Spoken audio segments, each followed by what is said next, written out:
सही हुआ था? क्वेश्चन में कोई आया तो नहीं था? ओके सही है जी।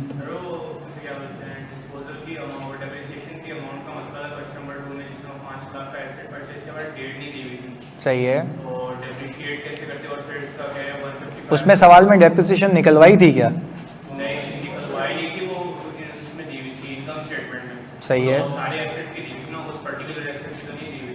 नहीं तो अगर सारे एसेट्स की भी दी हुई थी तो मेरे लिए हर एक एसेट के लिए तो वो नॉन कैश है ना। चाहे मैं कह रहा हूँ एसेट बेचा हो, खरीदा हो, ओपनिंग हो, क्या आपको कैलकुलेटेड फिगर दी हुई थी? यस। इफ मुझे कैलकुलेटेड फिगर दी हुई है तो मुझे तो इसमें बॉदर ही नहीं करना ना कि कब खरीदा गया है। वो जिस एसेट की पूरे साल की होगी वो उसके अंदर होगी, जिस एसेट की 6 महीने की होगी वो उसके अंदर होगी, और जो एडिशन की होगी वो भी उसके अंदर होगी। तो हमें तो सिर्फ ये देखना था कि डेप्रिसिएशन एक्सपेंस को उठा के ऐड बैक करना है क्योंकि वो नॉन कैश है। क्लियर है? और हाँ, आपको डिस्पोजल की कैरिंग अमाउंट दी हुई थी, डिस्पोजल की, तो आपने कैरिंग अमाउंट सीधी सीधी जो बेचा है कैरिंग अमाउंट दी हुई होगी ना। देखो एक चीज समझो, आपके साल के शुरू में पीपी है, कुछ ऐड हुआ होगा, उसमें से फिर यूज हुआ होगा। अब यूज तो सब हुए ना, जो एसेट था पूरे साल, जो खरीदा गया, जो बिक गया, तीनों पे डेप्रिसिएशन आपको गिवन है। और जो कैरिंग अमाउंट आपको दी हुई है वो बिफोर डेप्रिसिएशन है या आफ्टर? आफ्टर। क्योंकि carrying amount at the date of disposal का मतलब क्या है? ये वो अमाउंट है जो डेप्रिसिएशन बुक होने के बाद है, और उसका डेप्रिसिएशन क्या टोटल डेप्रिसिएशन में ऑटोमेटिकली आ चुका होगा? ऐसा है? तो आपने ये किया, अज्यूम करो ओपनिंग थे 200 मिलियन के एसेट्स, अज्यूम कर रहा हूं, वहां ओपनिंग कितने थे? 200 मिलियन के एसेट्स। सही है जी, आप एडिशन को भूल जाओ। आपने कहा इस 200 मिलियन के एसेट्स में से एक जो पीपी है जिसकी ओपनिंग बुक वैल्यू 50 है, तो 50 और 150 का ब्रेकअप बन गया। टोटल एसेट्स कितने हैं? 200 मिलियन के। 150 मिलियन की बुक वैल्यू के वो एसेट्स हैं जो पूरे साल रहे, और 50 मिलियन ऐसा है जो बीच में बिक गया। अब मैंने क्या किया, डेप्रिसिएशन निकाला होगा वो एसेट्स पे भी जो पूरे साल रहे, और वो एसेट भी जो बिक गया इस साल। तो मैंने अज्यूम ये किया कि 25 मिलियन का डेप्रिसिएशन आया, जिसमें से 5 मिलियन का डेप्रिसिएशन डिस्पोज एसेट पे था और 20 मिलियन का जो हमने रिटेन किए में। तो डेप्रिसिएशन तो पूरा बुक हुआ ना। अब मुझे एक बात बताओ, टेक्निकली अगर मैं देखूं 200 मिलियन माइनस 25 कितना हो गया? 175। ऐसा ही है, पर अगर आप इसको ब्रेक करके देखो तो 150 में से 20 माइनस होना चाहिए और 50 में से 5 माइनस होना चाहिए। तो कैरिंग अमाउंट कितनी आ गई? 45। तो यही 45 में निकाल देता हूं। मैं बोलता हूं भाई ये एसेट इतने का बच गया था, इसको अब होना नहीं चाहिए, तो मैंने उसको निकाल दिया। कॉन्सेप्ट समझ आया? यानी this is called movement in account, opening plus purchases depreciation. और आज के बाद याद रखना, depreciation includes each and every depreciation on every asset. और फिर जो बच जाते हैं हम उसको क्या करते हैं? निकाल देते हैं, अगर वो डिस्पोज हो गया, और जो रह गया वो खुद ब खुद क्लोजिंग में आ जाएगा, तो उसकी मुझे टेंशन लेने की कोई नीड नहीं है। सेट है?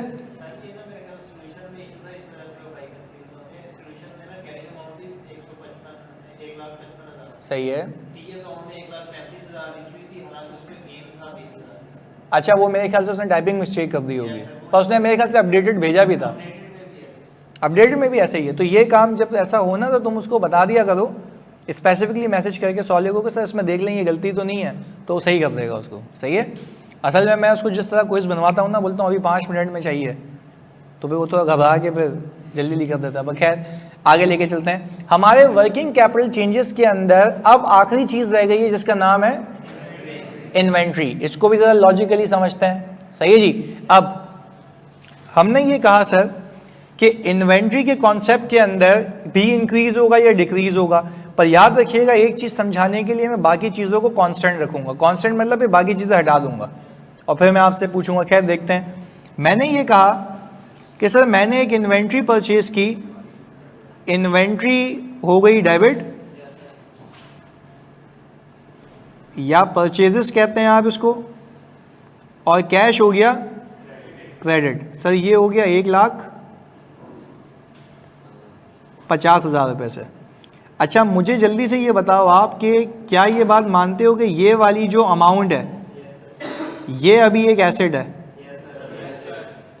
Until and unless it is used, या बिक गई हो। यानी यूज का मतलब है यहाँ पे बिक जाना।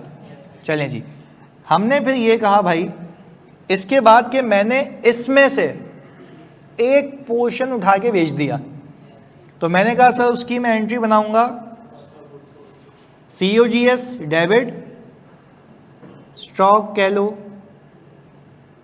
इन्वेंट्री कह लो, बात एक ही है, तो इसको भी ऊपर सेम नाम रख लेते हैं, ऐसा ही। अच्छा, मैंने किया ये कि 80,000 रुपये की इन्वेंट्री बेच दी जिसकी कॉस्ट 80,000 थी, यानी खरीदी कितनी 150, यूज़ कितनी की।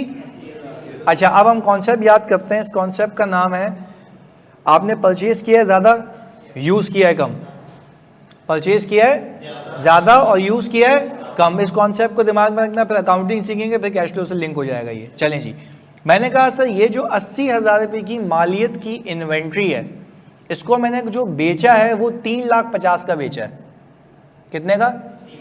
350 का। अच्छा जी, तो अब हमने ये कहा कि चलें इसमें आपके लिए कॉम्प्लेक्सिटी थोड़ी सी और पैदा करने के लिए एक और चीज़ कर लेते हैं। मैंने कहा कि भाई account receivable debit, cash debit, sales credit, कितने से? 350 से। और हमने कहा इसमें से हमारे पास 50,000 रुपये ये आ गया, बल्कि 50 लिख दिए यहाँ पे उल्टा, यहाँ पे हमने कहा 75,000 ये आ गया, और यहाँ पर हमारे पास कुल मिला के इन दोनों का डिफरेंस कितना हो गया? 275 ये आ गया जी। अच्छा भाई, अब मैं आपसे बात पूछूं, मैपिंग करो। मैपिंग के लिए आपको ये पता होना चाहिए कि आपके P&L के अंदर कितना गया है। ये गया है P&L में एज ए एक्सपेंस। अच्छा भाई, फिर मैंने क्या आपके P&L में ये गया है, बिल्कुल सही है। पर अब मैं आपसे पूछता हूं, जब आप प्रॉफिट फ्रॉम ऑपरेशंस पे पहुंचते हैं, सही है जी, अब profit from operations is not equal to cash from operation due to 2 reasons. पहला रिसीवेबल, दूसरा इन्वेंट्री। अब इन्वेंट्री को पहले समझते हैं क्योंकि वो तो नया कॉन्सेप्ट है। मैं ये समझना चाह रहा हूं, मैं ये बताना चाह रहा हूं कि इस साल मैंने इन्वेंट्री परचेज की है 150 की, यूज की है। इस बात पे यकीन रखते हो कि आपके P&L में सिर्फ उतना गया है जितना यूज हुआ है, जबकि आपने परचेज ज्यादा की है। तो मेरा ये मानना है कि मेरे कैश में से 150 गया हुआ है और इन्वेंट्री जो COGS है उसमें 80 चार्ज हुआ हुआ है। This indicates that your inventory has been increased. This indicates your inventory has been. आपको IAS 7 का स्टैंडर्ड ये कहता है whenever your inventory increases you need to deduct it from the cash flow.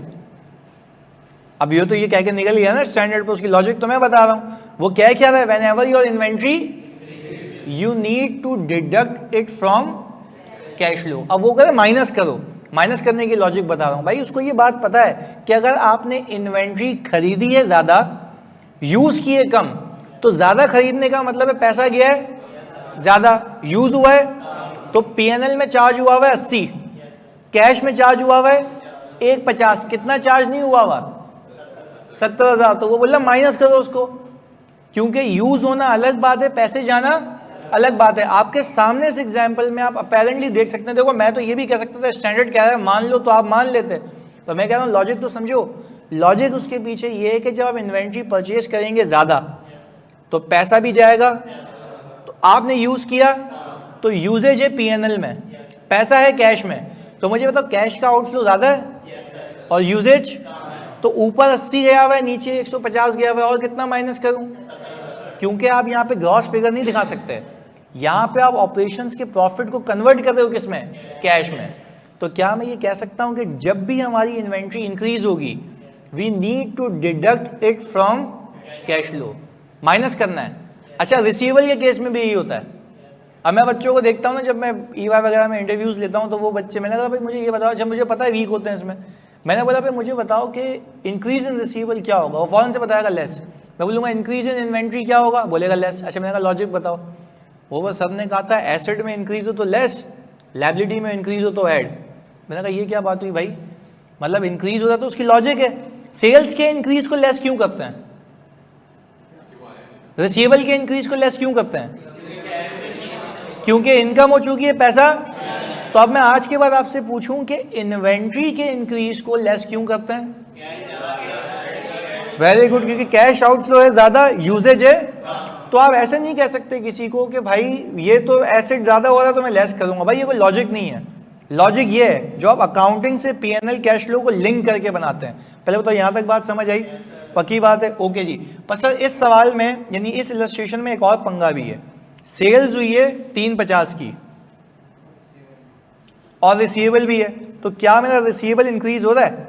यानी इसमें एक और पंगा है कि मैंने जो सेल की है उसमें से कुछ पैसा मुझे रिसीव, तो जो पैसा रिसीव नहीं हुआ क्या वो प्रॉफिट में है? कैश में है? तो क्या रहने दूं, हटा दूं? हटा देंगे, जस्ट बिकॉज कि वो मुझे रिसीव नहीं हुए। तो मैं ये नहीं कहूंगा कि मेरी इनकम नहीं है, इनकम है। It's just a matter of time कि मुझे आज रिसीव और अगले साल रिसीव होंगे तो ऐड कर दूंगा। बात क्लियर है? चलें जी, तो हम यहाँ पे इसकी एक पिक्चर बना लेते हैं बैलेंस शीट की। और मैंने ये कहा कि भाई बैलेंस शीट की पिक्चर के अंदर आपको वो अब इन्वेंट्री का बैलेंस देगा। हमने कहा 2021 2022। मैंने कहा सर ओपनिंग अज्यूम करें 0 था, ये कितना आ गया भाई? 150 में से 80 बेच दिया, 70 ये आ गया। अच्छा भाई, इसके बाद फिर आपने कहा भाई आपके पास आ गया अकाउंट रिसीवेबल, कितने से? 75,000 से।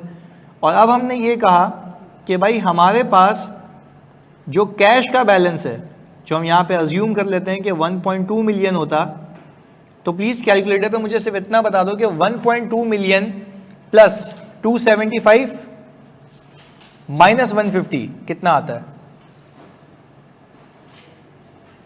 हाँ जी, 1.2 मिलियन प्लस 275 माइनस 150 कितना आता है? 1325,000। सर ये हो चुकी होगी अकाउंटिंग, आपको सिर्फ मिलेगी, आपने इससे क्या बनाना होगा? Cash flow. चलें जी, अब हमने ये कहा कि if we prepare PNL here, तो सेल्स आ गई 350 की। सर सीओजीएस 150 की, 150 की, 80,000 की। यही तो सीखा है कि खरीदा ज़्यादा, बेचा या यूज़ कम किया है। तो हमने कहा कि भाई आपने यहाँ से सीओजीएस माइनस कर दी 80,000 रुपये की,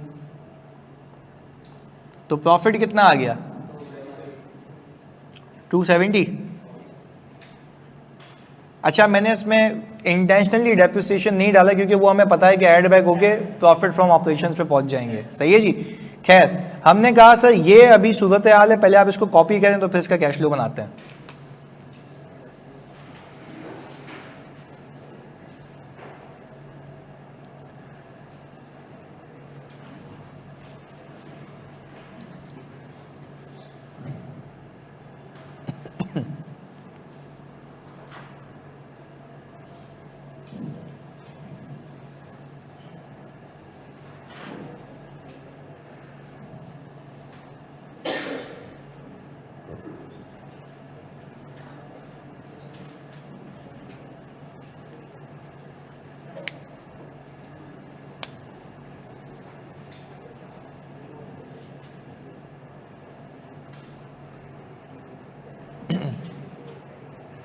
स्क्रीन और वॉइस में डिफरेंस आ रहा है यार। वैसे सही तो चल रहा था पहले ये, पर आई डोंट नो व्हाई।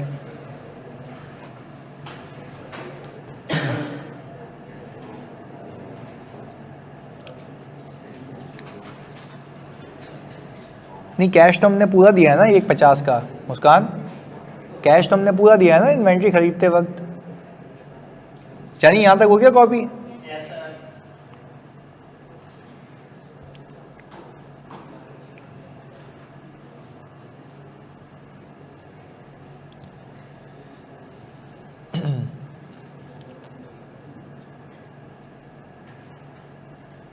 वैसे लास्ट क्विज तो अब तक जिन बच्चों ने किया है वो सिर्फ 29 थे जब मैंने भेजा, और मैंने बोला व्हाट अ मोटिवेशन, तो बच्चे दिल बना रहे हैं उस पर, समझ रहे हैं अच्छी चीज़ लिखी है। अरे नहीं, मैं उस पर खुश थोड़ी ना, मैं तो गुस्सा हो रहा था कि भाई 29 बच्चों ने किया है, वो दिल बना रहे हैं उस पर। एक को तो मैंने मैसेज भी किया, दिमाग खराब हो गया था, क्या कर रही है यार। मार्क्स अचीव करना अच्छी बात है। देखो मैं अपने सीनियर से तुम पूछो, देखो अगर ये पेपर अगर तुम्हें पास करना है ना, you need to handle new type of questions, यानी न्यू सिनेरियोज। तुम FAR2 में देखो, ऑडिट में देखो, मैं नए नए सिनेरियोज करवाता हूँ, यहाँ पे भी अप्लाई कर दिया। बुक न्यू बनाने का मकसद ही यही था मेरा कि आपको टेलर मेड चीज़ मिले, वन हैंड सोल्यूशन। खुदा के वास्ते क्विज़ेस करेंगे तो आप पास हो पाएंगे, वरना ये पेपर अजाब बन जाएगा आपके लिए। This is not PRC। Even उस दिन एक बात अच्छी लगी, A लेवल्स के बच्चे बैठे हुए थे, तो उन्होंने मुझे कहा कि सर हमने कैश फ्लो किया हुआ, बट ये नॉलेज नहीं है कि क्यों माइनस होता है, ये सारी चीज़ें तो वो हमें डेवलप हो रही है। तो मैंने कहा देखो अगर ये चीज़ तुमने सीख ली ना, किसी भी सिनेरियो का मैं सवाल देता हूँ तुमसे हो जाएगा, यू नो द लॉजिक्स, पर आप अप्लाई नहीं करोगे आप फेल हो जाओगे, ये मैं आपको कह रहा हूँ। तो आपने क्विजेस पंक्चुअलिटी से करना है, क्योंकि इसके बाद जो मैं प्रैक्टिस सेशंस दूंगा, आप तो अपने आप पे इसको बर्डन समझो कि भाई ये तो मैं बैकलॉग जमा होता जा रहा है। आपका काम तो अभी सिर्फ पढ़ाई करना है ना, तो वही अच्छे से करो, बस क्विजेस करो। मैं आपको गारंटी देता हूँ उसके अलावा एडिशनल टाइम लगाने की नीड नहीं है, वो मैं मेक श्योर करूँगा। मैं अगले टॉपिक पे जाऊँगा ना जब, तो आई प्रॉमिस मैं आपको कैश फ्लो के क्विजेस तब भी दूंगा।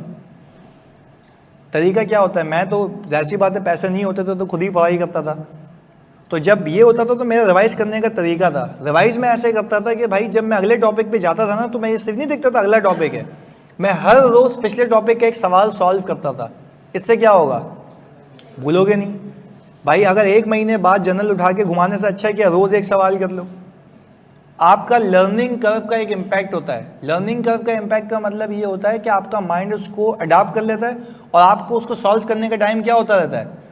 अगर पहले सवाल में आप 30 मिनट लगा देते तो अगली बार 25 लगेंगे, 20 लगेंगे, इसको 15 पे ले आओ, ये आपके लिए फ़ायदेमंद है। तो मेरी रिक्वेस्ट है आपसे कि क्विजेस टाइमर के साथ, और जो अगले टॉपिक्स पे मैं जाऊंगा तो वो क्विज दूंगा पिछले टॉपिक के भी मिला के, ताकि आपको आगे जाके कोई कन्फ्यूजन ना हो। सही है जी। पर इसके पहले तो ये चीज़ है ना कि पहले बेसिक क्विजेस तो करो यहाँ पे, फिर हम आगे जाएंगे लेके।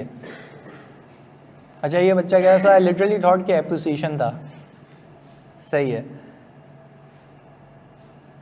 देखो पेपर में शॉर्ट फॉर्म नहीं लिख सकते आप, क्योंकि ये मैंने लिखी है, आप पूरा लिखिएगा वहाँ पर। सही है जी। ये हो गया यहाँ तक PNL तक। चलें जी, इसको आगे लेके चलते हैं। अब बनाते हैं यहाँ पर स्टेटमेंट ऑफ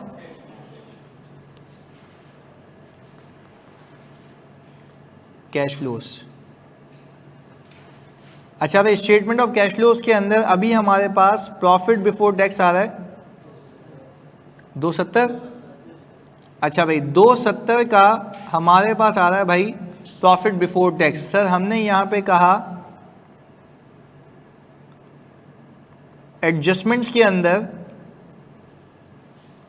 कोई एडजस्टमेंट नहीं है, तो ultimately this is my profit from operation. यानी मुझे कुछ ऐड वगैरह करके लेस करके कहीं पहुंचना ही नहीं है ना, मैं तो यही हूं।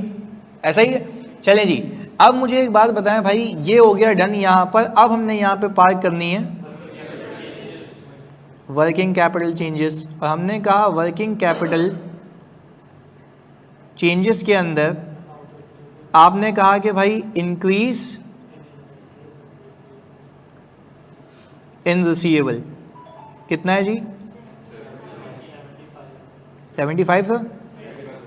अच्छा हम ऐसे मॉनिटर करेंगे ओपनिंग को क्लोजिंग से कंपेयर करके, यानी पिछले साल के मुकाबले में इस साल रिसीवेबल कितने से बढ़ गए, तो हमने कहा यही वो फॉर द ईयर की मूवमेंट है जो पैसा आने से रह गया, तो हमने हटा दिया। And I know the fact कि वो सेल्स में होगा बट कैश में नहीं है, हमने हटा दिया, तो एक मसला सही हो गया। अब क्या कोई इन्वेंट्री का मसला है? आप कह रहे हैं सर इन्वेंट्री क्या हुई है, इंक्रीज इन इन्वेंट्री। तो जब आपकी इन्वेंट्री इंक्रीज हुई है तो आप ये सोच सकते हैं कि भाई इन्वेंट्री इंक्रीज होने का रीज़न क्या है, कि भाई मैंने खरीदी तो होगी बट उसको यूज़ नहीं किया। पर मुझे एक बात बताएं, जब खरीदी पैसा तो चला गया ना, और ऊपर जो है वो चार्ज नहीं हुआ, चार्ज तो उतना हुआ जितना यूज़ हुआ। तो increase in inventory itself presenting कि आपने इतनी मालियत की इन्वेंट्री के पैसे पे कर दिए हैं बट उसको PNL में चार्ज नहीं किया। तो जब वो कैश में चार्ज हो चुका तो यहाँ से भी माइनस करो, कितना है ये 70,000। तो हमने कहा इंक्रीज इन इन्वेंट्री भी लेस हो जाएगा। अब हमारे पास कितना आ गया 125,000। क्लियर है? यानी अब हमने अपने प्रॉफिट को कन्वर्ट कर लिया कैश में। तो अब यहाँ पे सर हमने इसमें ये कह दिया कि कैश फ्रॉम ऑपरेशंस, और यही हमारा कैश इनफ्लो है। और हमने कहा इसमें सर अगर ओपनिंग बैलेंस ऐड करूं 1.2 मिलियन का तो क्लोजिंग आ गया, यही है, ये आ गया क्लोजिंग बैलेंस 1325। ओके जी, हमने कहा 1325,000 सेट है जी। यानी इंक्रीज इन इन्वेंट्री का भी कॉन्सेप्ट समझ आता है। अब ये कॉपी करें तो फिर हम इसके डिक्रीज पे चलते हैं।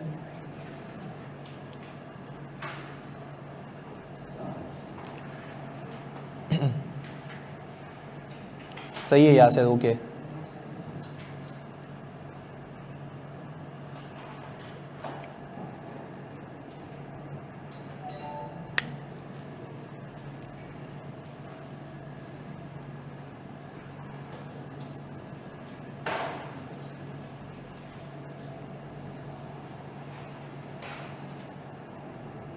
एक दफ़ा फिर समझा दूँ। अच्छा भाई देखो, अब मुझे बताओ मोहम्मद अहमद, इस वाले सवाल में अभी जो हमने किया इसमें हमने इन्वेंट्री परचेज कितने की थी, सिर्फ इतना बताओ। 1,50,000 की, ऐसा ही है? यहाँ साइड में कर देता हूँ मैं आपके लिए। मैंने कहा आप यूँ समझो कि कैश आउटफ्लो 1,50 का है, ऊपर COGS में कितना है 80,000।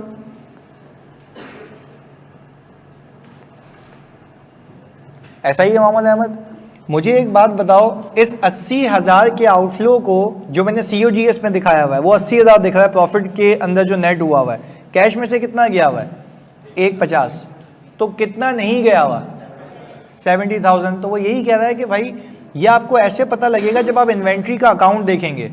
आप इन्वेंट्री के अकाउंट को देखें बखूबी तो आपको दिखेगा कि आपकी इन्वेंट्री पिछले साल के मुकाबले में 70,000 रुपये से क्या हो गई है। तो यही तो वो अमाउंट है जो इस साल स्पेंड तो हो गई बट COGS में चार्ज नहीं हुई, तो नीचे कैश में से जा चुकी है और COGS में से नहीं गई, तो हमने माइनस कर दिया इसको, इंक्रीज इन इन्वेंट्री को। सही है अहमद? तो हमने यहाँ पे ये 70,000 माइनस किया तो हम इसके इक्वल आ गए आउटफ्लो के। यहाँ पे लिख देता हूँ भाई ये अंडरस्टैंडिंग के लिए।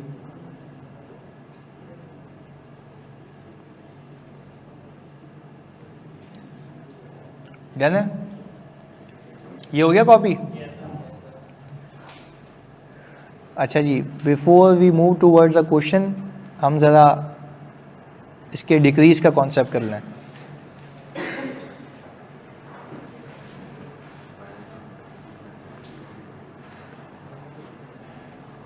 अच्छा, ये आज के कॉन्सेप्ट को करने के बाद टेक्निकली हमारा ख़त्म हो जाएगा ऑपरेटिंग एक्टिविटीज़ और इन्वेस्टिंग एक्टिविटीज़। इसके बाद हम शुरू करेंगे फिर कैश फ्लो खत्म, फिर सिर्फ सवाल होंगे। सही है जी, और अलग अलग नेचर के होंगे तो वो सीखते हैं हम। खैर, डिक्रीज इन इन्वेंट्री सर, इसके लिए पहले मैं जी यस अभी वो आज ही सिखाऊंगा। अब हम सवाल करेंगे ना, उससे पहले सिखाऊंगा। अच्छा भाई, हमने ये किया कि पहले तो हम यहाँ से ये वाली बैलेंस शीट पिक करें,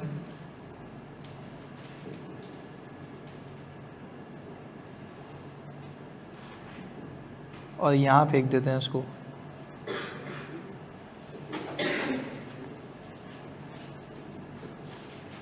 ये भी आप हाथ के हाथ रिप्रोड्यूस कर दें, क्योंकि पिछला साल यहाँ ख़त्म हुआ था और अब ये चलेगा। मैंने कहा सर इन्वेंट्री हो गई 0, बल्कि चलो 0 भी नहीं, मैं यहाँ पे इसको रख देता हूँ 10,000। अकाउंट रिसीवेबल आपका हो गया 20,000, और कैश हम अभी निकाल लेते हैं कि जैसे भी बनता है ये मामला। सही है जी, ये पहले कॉपी कर लो भाई, ये सूरत हाल चल रही है।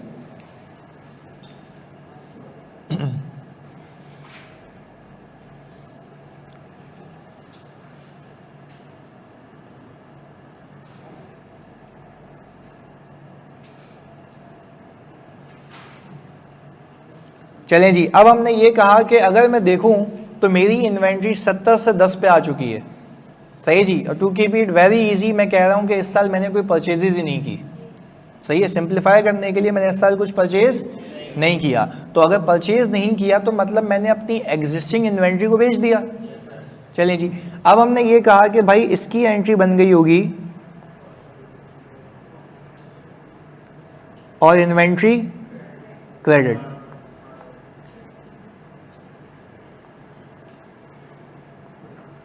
ये आ गया भाई 60,000 रुपये। सही, यहाँ पे एक चीज़ लिख देते हैं,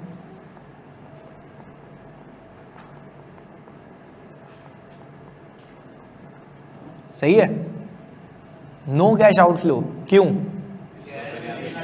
सर? आपने तो पिछले साल की मौजूदा इन्वेंट्री को यूज़ किया है ना, तो आपका तो कोई कैश आउटफ्लो नहीं है, तो आपने तो सिर्फ उसको यूज़ किया है, ऐसा ही है। चलें जी, अब हमने ये कहा कि भाई इसके अलावा हमारा अकाउंट रिसीवेबल बैलेंस भी कम हुआ है, तो पहले तो ये करते हैं कि करंट ईयर की सेल्स करते हैं। हमने कहा कि भाई कैश डेबिट सेल्स क्रेडिट, मैंने कहा करंट ईयर की सेल्स हुई है हमारी 290 की, ये करंट ईयर के पैसे हैं और करंट ईयर में रिसीव भी हो चुके हैं। पर if I talk about last year receivable तो उसकी एंट्री ये बनी होगी cash debit account receivable credit. अच्छा भाई, वो कितने से? 50,000 से? नहीं, 55,000।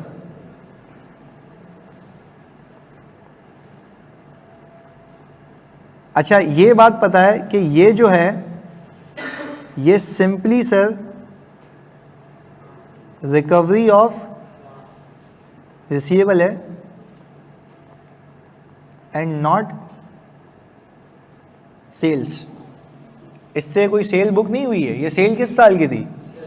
पैसे कब आ रहे हैं? इस साल, और ये इस साल की सेल, इसी साल पैसे आ गए। अब ये कुछ हालात वाक़यात हुए हैं यहाँ पर। अब हमने ये कहा कि सर अब अगर आप ऑल टुगेदर कैश का क्लोजिंग बता पाए 1325,000 लिखो, 1325,000 के अंदर आप 290 ऐड करें और 55,000 भी ऐड करें, 1670।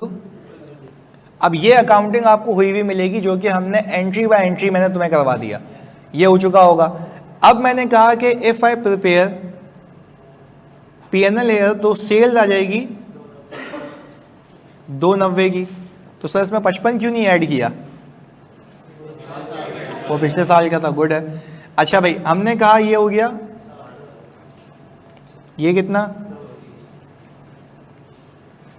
230 का आपके पास आ गया प्रॉफिट। यहां तक क्लैरिटी है?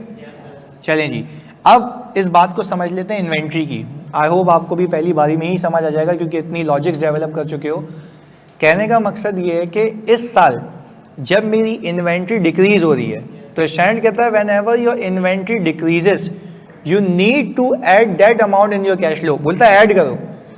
अब लॉजिक समझते हैं ऐड करने की। वो कहता ही है कि भाई मुझे पता है कि जब इन्वेंट्री आपकी डिक्रीज होगी इसका मतलब यह है कि आपने पिछले साल की कुछ इन्वेंट्री इस साल जिसका कोई कैश आउटफ्लो नहीं है। कैश आउटफ्लो कब हुआ था? तो आपने लास्ट ईयर माइनस करके दिखा दिया ना अलग से। तो अब वही इन्वेंट्री जिसका पैसा गया था कब, यूज कब हो रही है? तो अब हम यूं कहें कि इस साल यूजेज पीएनएल में, पर कैश में से कुछ भी माइनस नहीं हुआ हुआ। तो ऊपर से जब माइनस हुआ हुआ है वो तो एज ए एक्सपेंस माइनस हुआ हुआ है ना, पर इस साल क्या वो कोई कैश एक्सपेंस है या अब वो यूज हो रही है बस? तो अब कोई, जब मुझे पता है कि पिछले साल की इन्वेंट्री जिसकी पेमेंट पिछले साल हो चुकी थी वो इस साल खाली यूज हो रही है, तो उसका कोई कैश आउटफ्लो इस साल, इसलिए हमने इसको क्या करना है, ऐड बैक कर देना, just to show my share holder कि जो इन्वेंट्री है वो खरीदी गई थी, यूज हुई है, जिसका कोई कैश आउटफ्लो, तो हम क्या करेंगे, ऐड बैक। तो कहने का मकसद ये है कि जब भी आपको इन्वेंट्री डिक्रीज होते हुए दिखे तो आप ऐड बैक कर देगा, just because of the fact कि उसका कोई कैश आउटफ्लो नहीं है तो एक्सपेंस चार्ज हुआ हुआ है। क्लैरिटी है? चलें जी, अब हमने कहा कि भाई अगर हम बनाएं आप statement of cash flows,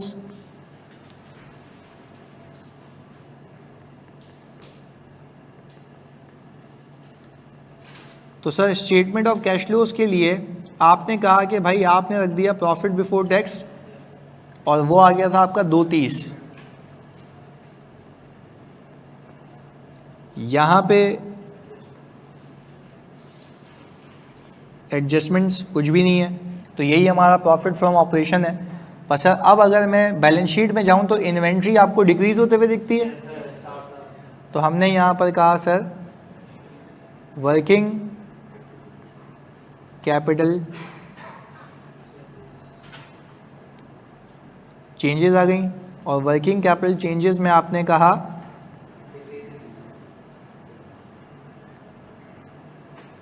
decrease in inventory, और वो कितनी है भाई, ऐड बैक करें, क्योंकि देखो वो COGS में से माइनस हुई हुई है, कैश का कोई इम्पैक्ट नहीं है। और हमने कहा कि सर यहाँ पे हमारे पास डिक्रीज इन, इसको भी ऐड बैक करेंगे। अच्छा लॉजिक क्या है, क्योंकि लास्ट ईयर की रिकवरी है जो इस साल के P&L में व कैश में है, तो हमने कहा कि भाई कितने पैसे हैं ये 55,000, और जो इस साल के पैसे थे वो कहाँ हैं, वो ऊपर ऑलरेडी सेल्स में शामिल है, तो मुझे उसकी पंचायत करने की कोई नीड नहीं है। हमने कहा कि भाई हम जब इसको टोटल करेंगे 345,000, तो हमने कहा ये आ गया कैश फ्रॉम ऑपरेशंस।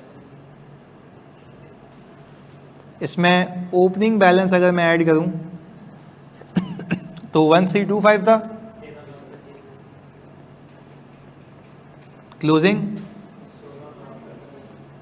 1670,000। तो सर कहानी समझ आती है कि अकाउंटिंग हो जाती है, बैलेंस शीट P&L बनता है, उसके बाद हम क्या बनाते हैं, cash flow. Decrease in inventory वापस बता दूं।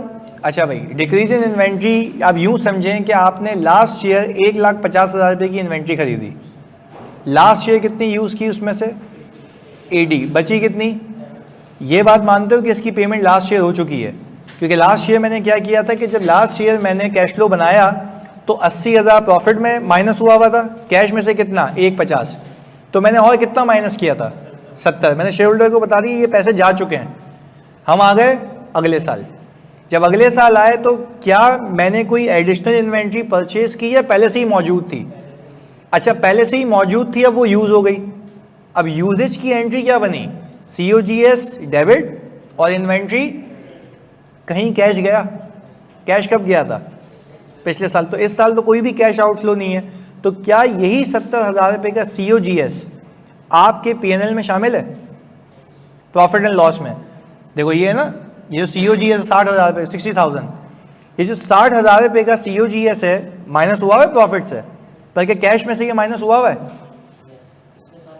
पिछले साल हुआ था ना, पर हम P&L इस साल का कैश फ्लो बना रहे हैं ना, तो इस साल कोई कैश आउटफ्लो है, मतलब कैश आउटफ्लो 0 है, यानी नीचे कैश में से कुछ भी माइनस नहीं हुआ हुआ, प्रॉफिट में से कितना माइनस हुआ हुआ है 60,000 रुपये।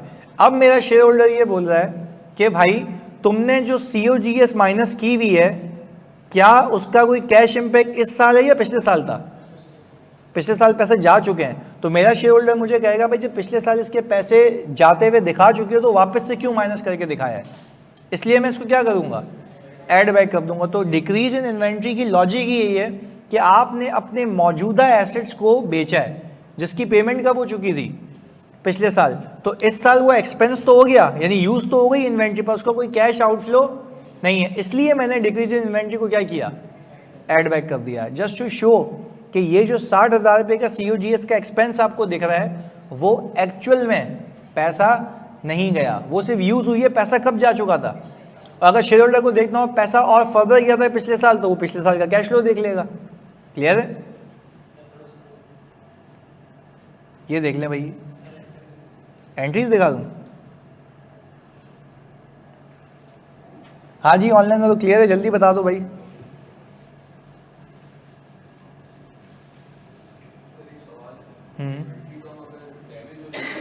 NRV लॉस वो सीखते हैं आगे,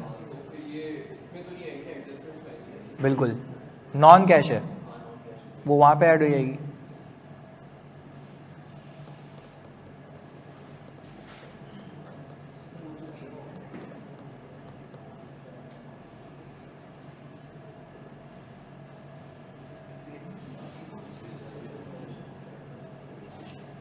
इम्पेयरमेंट ख़त्म हो गया आप लोगों का? ऑलमोस्ट हो गया।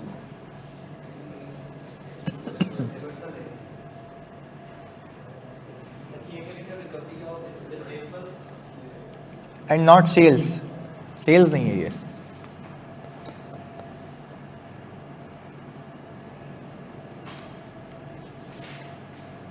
बुक आ जाएगी इंशाल्लाह मंडे ट्यूसडे को।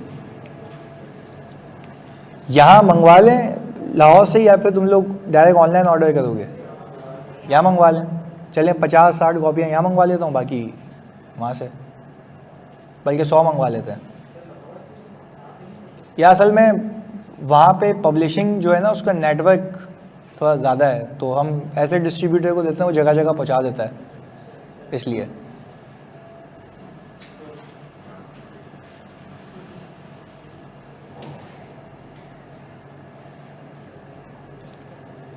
ये रहा भाई कैश फ्लो, देख लो।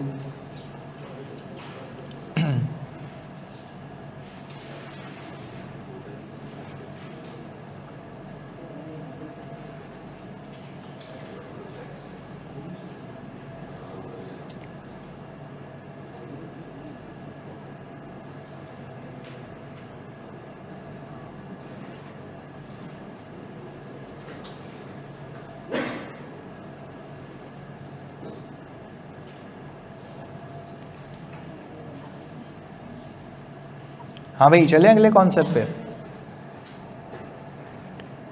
जिसने कर लिया वो हेडिंग डाल दे, concept of interest income slash dividend income. Concept of interest income slash dividend income and interest receivable slash dividend receivable.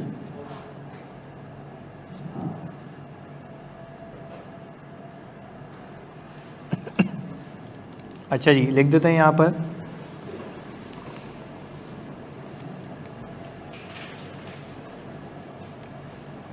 अच्छा भाई, हमने कहा कॉन्सेप्ट ऑफ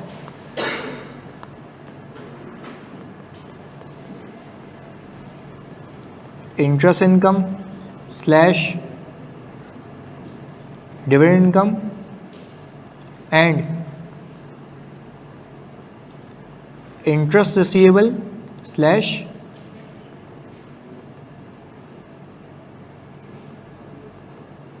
डिविडेंड रिसीवेबल। दोनों एक ही में कवर हो जाएंगे, तो इसलिए हमने अलग अलग करने की नीड नहीं है। खैर, आपकी इन्वेस्टमेंट्स किसी कंपनी में दो तरीके की होती हैं। आप जब इन्वेस्ट करें हैं उसकी बात करता हूं मैं। इसमें इन्वेस्टमेंट भी मैं मोर और लेस आपको सिखा दूंगा अभी, सही है जी। अब मैं फिर बता रहा हूं, आपकी इन्वेस्टमेंट्स मोर और लेस दो तरीके की होती हैं।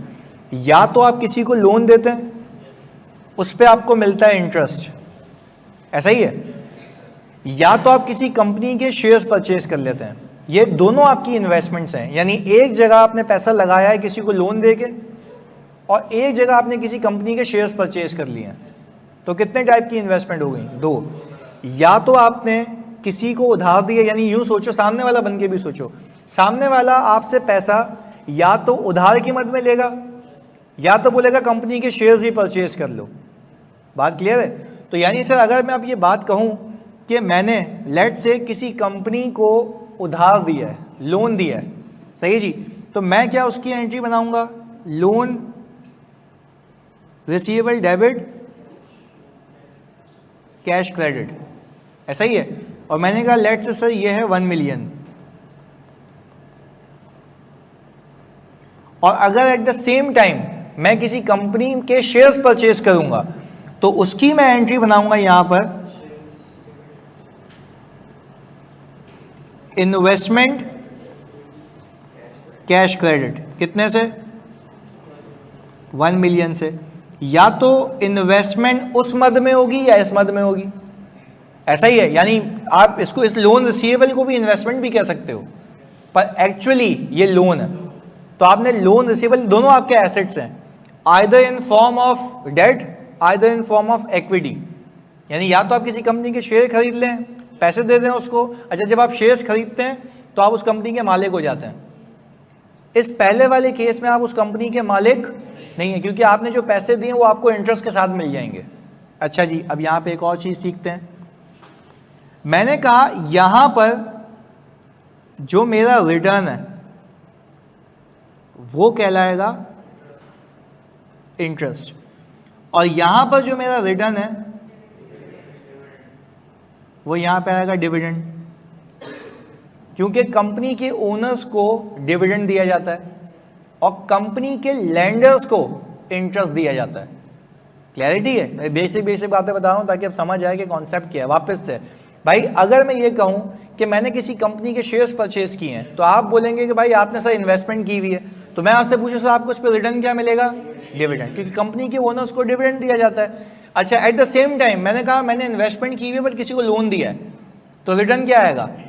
इंटरेस्ट आएगा। तो हम दोनों को साइमल्टेनियसली लेके चलते हैं ताकि दोनों में से कुछ भी आ जाए तो आपको पता हो ट्रीटमेंट एक ही है इसका। चलिए जी आगे। फिर मैंने ये कहा कि भाई अब वो वक्त आ गया कि अब रिटर्न की बारी है, पर खैर रिटर्न पे जाने से पहले इसका कैश फ्लो का इम्पैक्ट मैं तुम्हें 2 सेकंड में बता दूं, सुन लो। पहली वाली एंट्री देखो, loan receivable debit cash credit.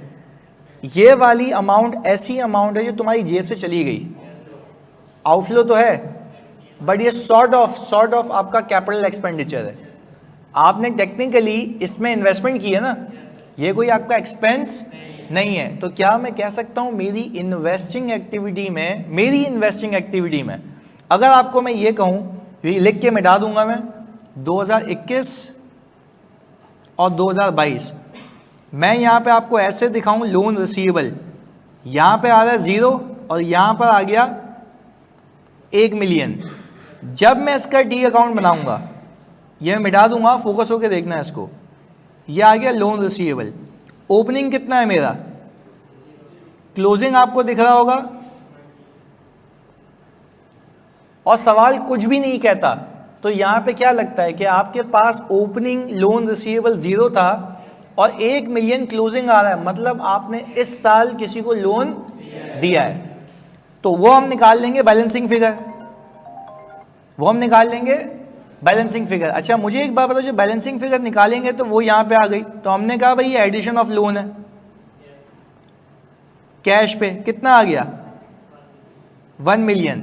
अब ये आपको ये शो कर रहा होगा सवाल में कि आपने अपने ऑपरेशन से जितने भी पैसे लेकर आए उसमें से 1 मिलियन आपने यहां लगा दिए, क्या देने में? लोन। तो क्या मैं इसको कैश फ्लो में से माइनस करूंगा? यस सर, क्योंकि आप कहेंगे ये नीचे कैश में से माइनस हुआ हुआ, ऊपर प्रॉफिट में से माइनस, तो ये आपका आउटफ्लो तो है ना। तो सर ये कैसी बात हुई, आउटफ्लो है तो पीएनएल में से क्यों नहीं माइनस हुआ हुआ? क्योंकि कैपिटल एक्सपेंडिचर ये कोई एक्सपेंस जस्ट लाइक अ पीपी, क्योंकि पीपी जब खरीदते हो तो वो पीएनएल में चार्ज, हाँ जब वो डेप्रिशिएट होता है तब वो पीएनएल में चार्ज होता है। पर मजे की बात ये है कि लोन तो डेप्रिशिएट नहीं होगा, क्योंकि इसके तो आपको यूज तो नहीं कर रहे ना, इसके तो आपको सूद समेत पैसे क्या होंगे?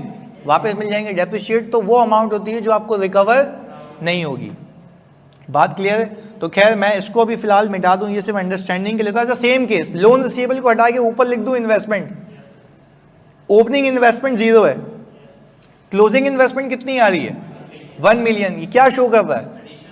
आपने एडिशनली कुछ इन्वेस्टमेंट्स परचेज किए हैं तो आपके पैसे गए होंगे, तो क्या इसको भी इन्वेस्टिंग एक्टिविटी से माइनस करूंगा? अब सोचने का तरीका डेवलप किया मैंने। आप क्यों कह रहे हैं इन्वेस्टिंग एक्टिविटी? क्योंकि इन्वेस्टमेंट्स हैं, ऑपरेशंस में नहीं डाल सकते, इसको नहीं डाल सकते क्योंकि सर ये ऑपरेशन से अलग है। तो हम क्या ये कह सकते हैं, देखो रड्डा लगवाना तो मैं कहता भाई पीपी का खरीदना बेचना इसमें इन्वेस्टिंग में डाल देना, इन्वेस्टमेंट्स करना इन्वेस्टिंग में डाल देना। पर लॉजिक है, जैसा उसका नेचर है वैसी उसकी क्लासिफिकेशन है, जैसा उसका नेचर है वैसी उसकी क्लासिफिकेशन है। अच्छा चलो एक और बात बताओ, तुम अकाउंट रिसीवेबल को इन्वेस्टिंग एक्टिविटी में क्यों नहीं एडजस्ट करते? ऑपरेशन से पर्टेन करता है। ट्रेड पेबल को क्यों नहीं करते?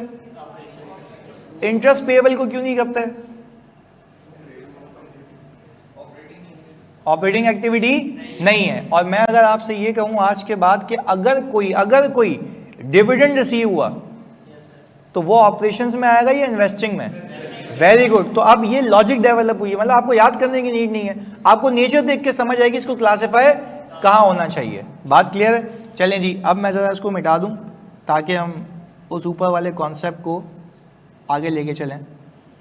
चलें जी, खैर अब मैंने ये कहा दोनों केसेस में साइमल्टेनियसली मुझे यहाँ पे एक इंटरेस्ट की अमाउंट डी हो गई, तो मैंने यहाँ पे एंट्री बनाई होगी इंटरेस्ट रिसीवेबल डेबिट और इंटरेस्ट इनकम क्रेडिट, और मैंने कहा सर ये इंटरेस्ट रिसीवेबल मैंने एंट्री बनाई होगी 1 लाख रुपए से। सर इस एंट्री को देख के समझ आता है कि इंटरेस्ट इनकम के रिकॉर्ड होने से मेरा रिसीवेबल इंक्रीज होगा, तो हम यहां पे लिख देते हैं कि भाई इंटरेस्ट इनकम की वजह से इंटरेस्ट रिसीवेबल इंक्रीज होगा। अच्छा, ऐसा उलट हमने कहीं और देखा है इंटरेस्ट पेएबल में, इंटरेस्ट एक्सपेंस की वजह से लायबिलिटी, इनकम की वजह से एसेट इंक्रीज होगा। अलग अलग है ना दोनों, इसको यूं याद रखना। चलें जी, खैर अब मैंने ये कहा इसके बाद मुझे इसमें से कुछ पैसे रिसीव हो गए, तो मैंने क्या एंट्री बनाई होगी, और कैश डेबिट हो गया, इंटरेस्ट रिसीवेबल क्रेडिट हो गया। लेट से मैंने कहा कि सर 80,000 रुपये रिसीव हो गए, ये इंडिकेट कर रहा है कि जब आपको रिकवरी होगी तब आपके रिसीवेबल्स, यानी सिंपल उसूल रखते हैं, इनकम की वजह से रिसीवेबल इंक्रीज होगा और रिकवरी की वजह से कम होगा। अब सर ये आपने इसलिए बताया हमें क्योंकि जब मैं बैलेंस शीट के एक्सट्रैक्ट्स की बात करूंगा तो बैलेंस शीट के अंदर आपके पास एक अकाउंट अब आ रहा होगा, और you can say dividend receivable भी हो सकता है, you can say dividend receivable भी हो सकता है। तो हमने कहा 2021 और 2022, अब इंटरेस्ट रिसीवेबल साल के शुरू में था 0 क्योंकि इन्वेस्टमेंट इस साल की है, और हमने कहा इंटरेस्ट रिसीवेबल हमारे पास आ गया 20,000 रुपये का। सर 20 कैसे है? लाख था, 80 रिसीव हो गया, बच कितना गया? 20। अब ये तो अकाउंटिंग हो चुकी होगी ना, आपने तो ये सारी चीज़ें निकालनी होगी यूजिंग टी अकाउंट। तो मैंने कहा सर जब हम यूज़ करेंगे टी अकाउंट, तो मैंने एक अकाउंट बना लिया इंटरेस्ट रिसीवेबल का। अच्छा, इंटरेस्ट रिसीवेबल के अकाउंट में ओपनिंग कितना है, यहाँ पे क्या रखूँ, कितनी है? 1 लाख रुपए की। क्लोजिंग कितना बचा है? अच्छा, ओपनिंग 0 रिसीव करना था, इस साल इनकम की वजह से रिसीवेबल इतने से इंक्रीज हो गया, बचा हुआ 20 है, तो बाकी क्या हुआ? रिसीव हो गया। तो क्या हम कह सकते हैं कि सर ये कैश आपने 80,000 रुपये बैलेंसिंग फिगर निकालनी, रिसीव किया है, पे नहीं किया है, रिसीव किया है, मेरी इन्वेस्टमेंट है, लायबिलिटी नहीं है। जितना रिसीवेबल कम होगा मतलब उतने पैसे आ रहे हैं मेरे पास, यहां तक क्लैरिटी है? अच्छा, same is the case for dividend income. अगर डिविडेंड इनकम होती उससे भी रिसीवेबल क्या होता, और फिर पैसे आते तो कम हो जाता। तो सर अब आज के बाद अगर आपको इंटरेस्ट रिसीवेबल का अकाउंट दिखे तो आप ओपनिंग क्लोजिंग तो बैलेंस शीट से उठा लेंगे। रिसीवेबल का इंक्रीज किस वजह से होगा? इनकम की वजह से। इनकम की वजह से इंक्रीज कह रहा हूं, किस वजह से होगा? कौन सी income? Interest income. Interest income तुम्हें कहां मिलेगी? पीएनएल में। गलत गलत गलत, सही, अभी सही कर लेंगे, कोई मसला नहीं है। इंटरेस्ट इनकम कहां मिलेगी? पीएनएल से इंटरेस्ट इनकम उठा के इस अकाउंट में फेंकोगे, आपको टोटल रिसीवेबल मिल जाएगा। टोटल रिसीवेबल में से अगर मैं क्लोजिंग देख रहा हूं कम है, तो बाकी क्या हो चुका है? कैश रिसीव हो चुका है, कैश। अब आपने करना ये होता है कि आपने रेलेवेंट अकाउंट्स, मैं आपसे पूछूं, आपको बोलूं अगर इंटरेस्ट एक्सपेंस इस अकाउंट में डाल दो, क्या वैलिड बात है? क्योंकि वो इस अकाउंट से परटेन नहीं करता, क्योंकि इंटरेस्ट एक्सपेंस का अकाउंट इंटरेस्ट पेएबल के अकाउंट को हिट करता है। क्लैरिटी है? और इंटरेस्ट इनकम का अकाउंट किसको हिट करेगा? अच्छा, डिविडेंड इनकम का अकाउंट डिविडेंड रिसीवेबल को। तो आप मैपिंग करें कि ये इनकम इस हेड से परटेन करती है, ये इनकम, ताकि आप सही से कैश की मूवमेंट निकाल सकें।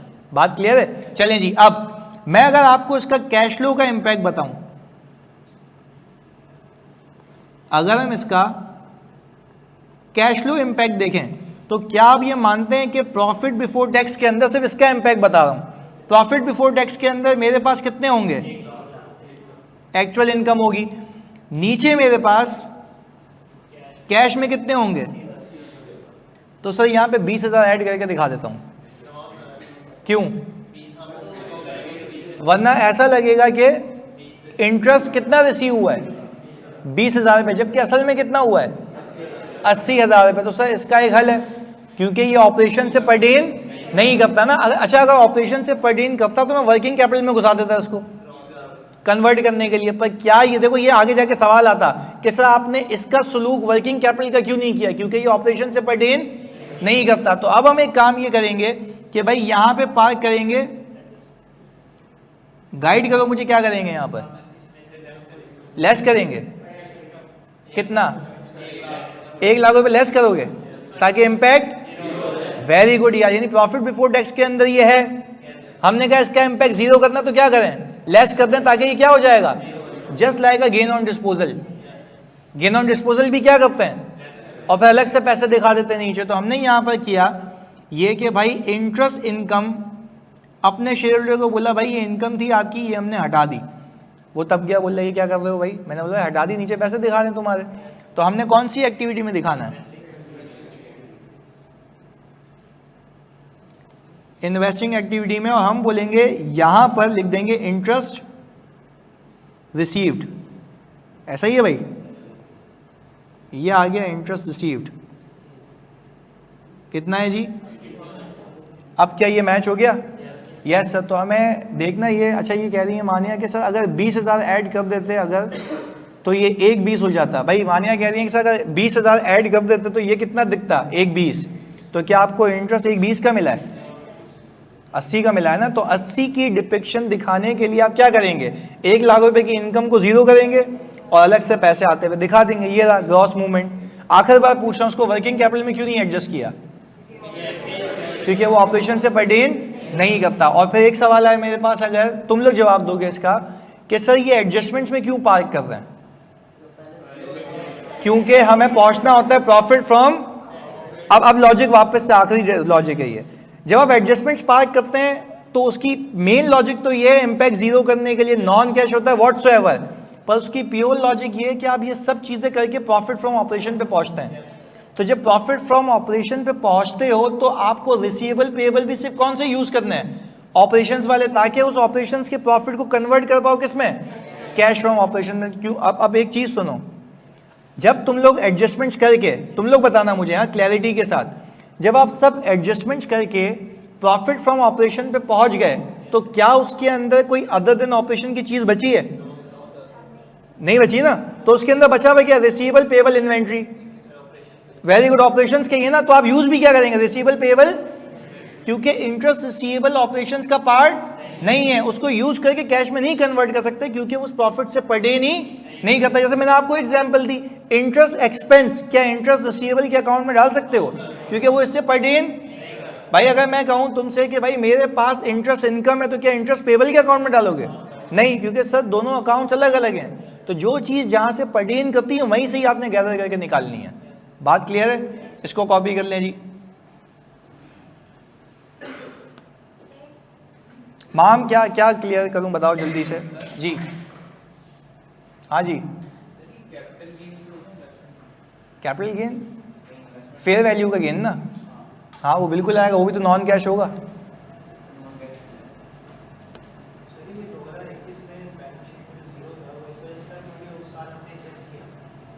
मतलब उस साल से पहले इन्वेस्टमेंट नहीं थी ना। ओपनिंग में क्या आता है? जो लास्ट ईयर का क्लोजिंग हो। जब इन्वेस्टमेंट ही इस साल की है तो मेरा ओपनिंग इंटरेस्ट रिसीवेबल क्या होगा? 0, क्योंकि इंटरेस्ट तो अब लगना शुरू होगा ना। उसमें ओपनिंग आ रहा होगा 20। नहीं पर देखते ना, तो अगले साल क्या हुआ? अगले साल भी इंटरेस्ट मिलेगा तो वो पूरी मूवमेंट अगले साल वैसे ही बनेगी। सही है। अच्छा एक सेकंड रुकिएगा भाई। माम मैं फिर रिपीट कर देता हूं, मुझे पहले बताओ माम, एक चीज क्लियर है कि इनकम की वजह से रिसीवेबल इंक्रीज होगा? जल्दी बताओ, जल्दी से। इनकम की वजह से इंटरेस्ट रिसीवेबल इंक्रीज होगा, ये बात क्लियर है?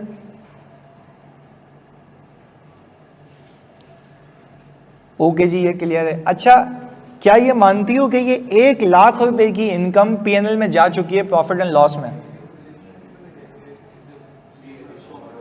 ऐसा है मैम, 1 लाख रुपए की इनकम प्रॉफिट एंड लॉस में जा चुकी है, ओके, पर मुझे बताओ प्रॉफिट एंड लॉस में अगर 1 लाख रुपए गया तो कैश में कितना आया आपके पास, कैश कितना रिसीव हुआ इसके अगेंस्ट में आपके, मैम जल्दी बताओ,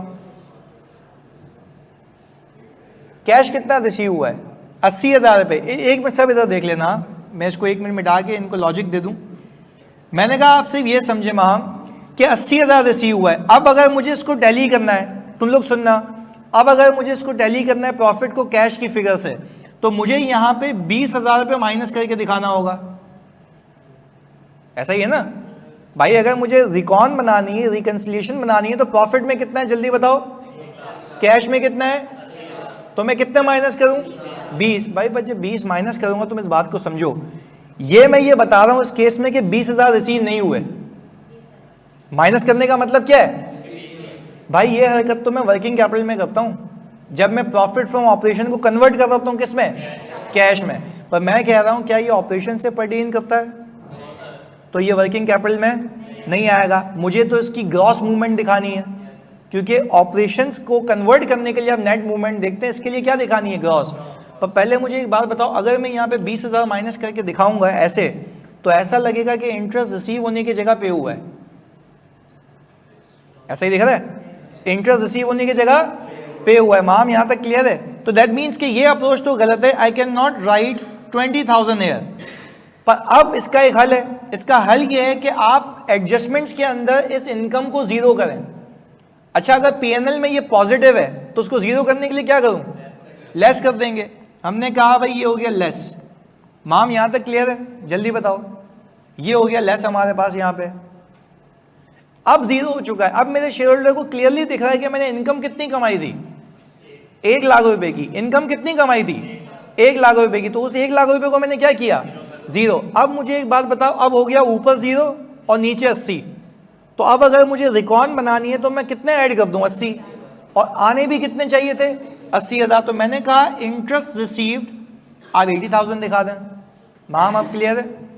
तो पहले उसका इम्पैक्ट जीरो किया और पूरे पैसे दिखा दिए। और अगर तुम ये सोचो, सारे बच्चे सोचो, अगर मैं यहाँ पे डायरेक्टली 80 दिखा देता ऊपर माइनस किए बगैर, तो ये कितना हो जाता, 180। तो ऐसा लगता कि हमें पैसे कितने मिले, 180, जबकि मिले सिर्फ कितने, 80,000। तो इसलिए मैंने ऊपर जीरो किया। आ गया समझ? ओके जी, गुड। हाँ, यहाँ पे कोई सवाल कर रहा था, आप पूछें।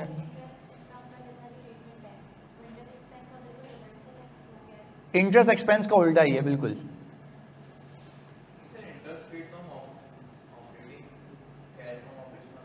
मैंने किसी बच्चे ने सवाल भी किया था कि सर इंटरेस्ट पेड हम ऑपरेटिंग एक्टिविटीज के कैश फ्रॉम ऑपरेशन निकालने के बाद माइनस करते हैं। यहाँ इसलिए नहीं करते हैं क्योंकि देखो इंटरेस्ट पेड आपका यूजुअली फाइनेंसिंग में आता है, क्योंकि आपने फाइनेंस लिया हुआ होता है ना, तो आता फाइनेंसिंग एक्टिविटी में। आपकी किताबों में भी, आईएफआरएस में भी ये लिखा हुआ है। बट वो कहता ही है क्योंकि इंडस्ट्री प्रैक्टिस है, इंडस्ट्रीज को कहाँ से माइनस कर रही होती है, प्रॉफिट फ्रॉम या कैश फ्रॉम ऑपरेशन निकालने के बाद। तो हमने भी इसको अपेरेंटली वहीं से माइनस किया, क्योंकि आपका एग्जामिनर भी इसको कैश फ्रॉम ऑपरेशन निकालने के बाद माइनस करता है। पर टेक्निकली उसको फाइनेंसिंग में जाना चाहिए। भाई इंटरेस्ट किस पे आता है, जब आप लोन लेते हो, फाइनेंसिंग लेते हो, तो आइडियली उसकी पेमेंट फाइनेंसिंग एक्टिविटी में आनी चाहिए। अगर आप फाइनेंसिंग एक्टिविटी में भी ले लेंगे तब भी आपके मार्क्स डिडक्ट नहीं होंगे। पर आपके एग्जामिनर के हर सोल्यूशन में उसने फाइनेंसिंग एक्टिविटी की जगह उसको कहाँ दिखाया हुआ है, कैश फ्रॉम ऑपरेशन के बाद। बोल रहे ऑपरेशंस का इतना कैश आ गया, उसके बाद फर्दर ये पे किया। तो वो इंडस्ट्री प्रैक्टिस के हिसाब से मैंने ऊपर बताया। यस, बिल्कुल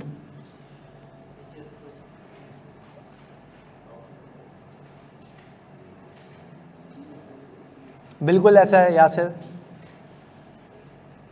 बिल्कुल ऐसा है। इसको स्क्रॉल डाउन करूं भाई जी।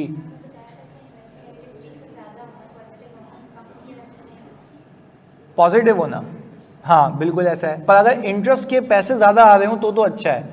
डिपेंड करता है ना कौन से नेचर पे आ रहा है। अब पीपी बेचे जा रहे हो, उससे पैसे आ रहे हैं, this is not a good picture.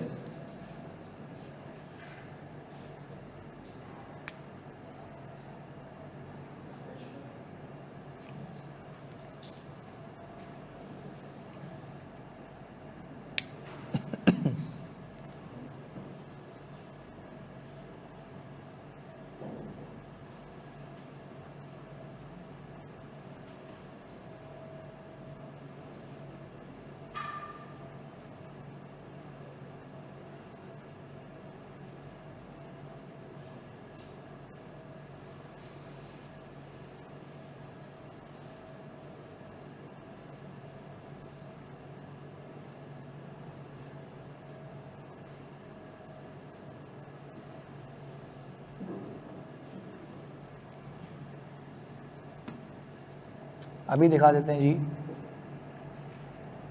अभी अलीशा टैक्सेस वाला इम्पैक्ट सीखेंगे ना, अभी टैक्स नहीं सिखाया मैंने, टैक्सेशन आगे जाके, पहले अभी आपको फाइनेंसिंग सिखानी है।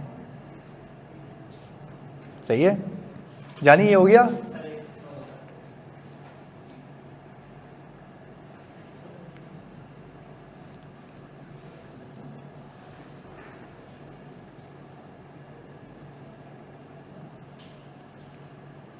अब तो हो गया होगा कॉपी।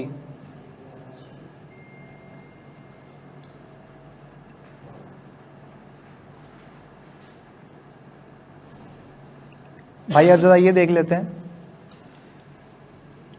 ये सारी चीज़ें हमारी हो चुकी थी, ये वाली ऑपरेशंस की। अच्छा भाई, इंक्रीज डिक्रीज रिसीवेबल क्लियर है, इन्वेंट्री पेएबल क्लियर है।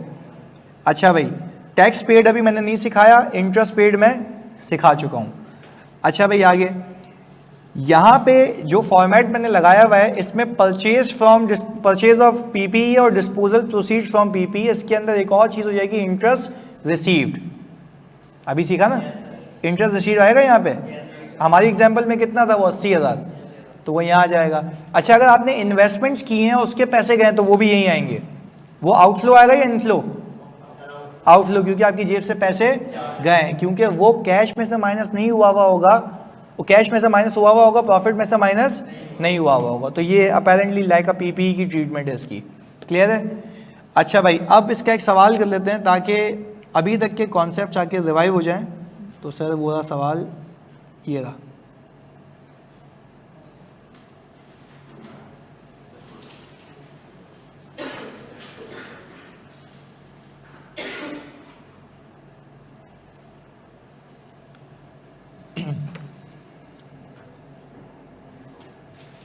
सॉल्व करना है जी।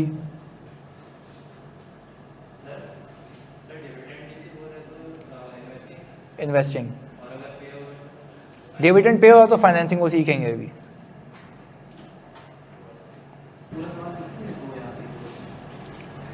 कैश फ्लो का पूरा सवाल आपसे हो जाना चाहिए आइडियली इन एग्जाम 20 से 25 मिनट्स में। आते ही 17 नंबर गए, 17 मार्क्स 18 मार्क्स। करेंगे ना, मैं कराऊंगा ना प्रैक्टिस, टेंशन क्यों लेता है भाई। इनिशियली जब तुम्हें मैं अभी देखो, ये सवाल की लेंथ इंक्रीज होती जा रही है ना, तो अब ये डेटा मैनेजमेंट की गेम है। ये data management by the passage of time तुम्हारे दिमाग में फिक्स ही हो रही है, क्योंकि मैंने सवाल की नौयत ही ऐसी रखी है कि एक एक कॉन्सेप्ट इसमें क्या होता जा रहा है।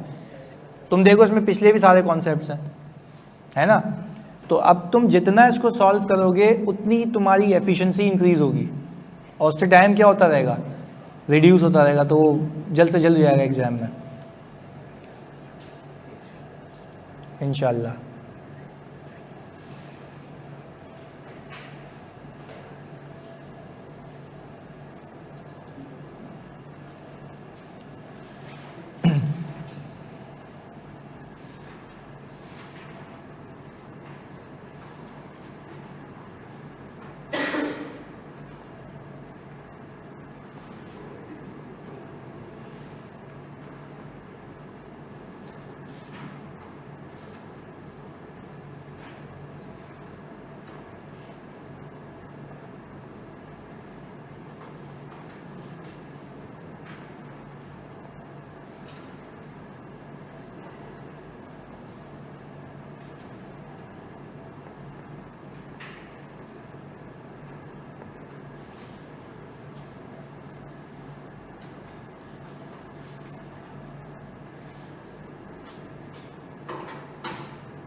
एडिशन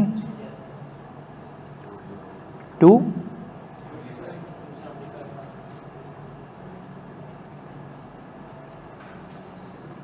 ये बैलेंसिंग फिगर,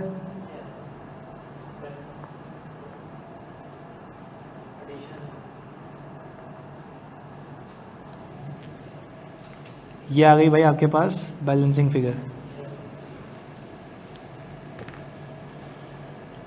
और इसमें हमने पीपी बेचा भी है।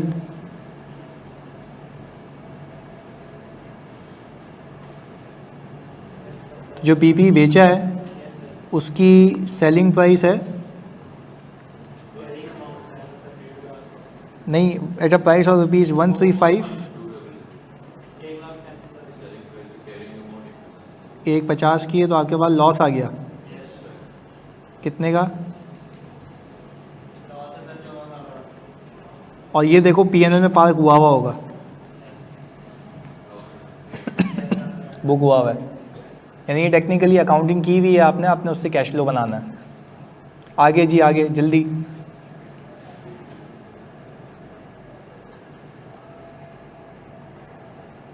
यस बिल्कुल ऐसा ही माने, अक्रूवल बेसिस पे होते हैं। अच्छा, क्या इस सवाल में डेटर्स का अकाउंट बनेगा? नहीं। इन्वेंट्री का अकाउंट भी नहीं बनेगा, वो तो क्योंकि वर्किंग कैपिटल में नेट होता है। अकाउंट जो बनेगा किसका बनेगा?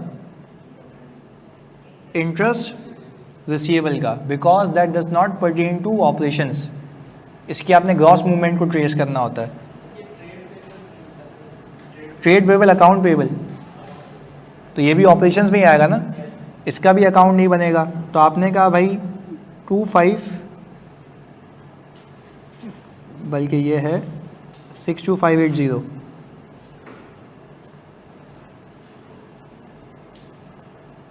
और क्लोजिंग आ गया आपके पास 52580।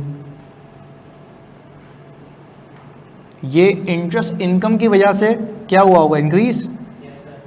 अच्छा, इंटरेस्ट इनकम कितनी दी हुई है पीएनएल में? तो कैश कितना रिसीव हुआ?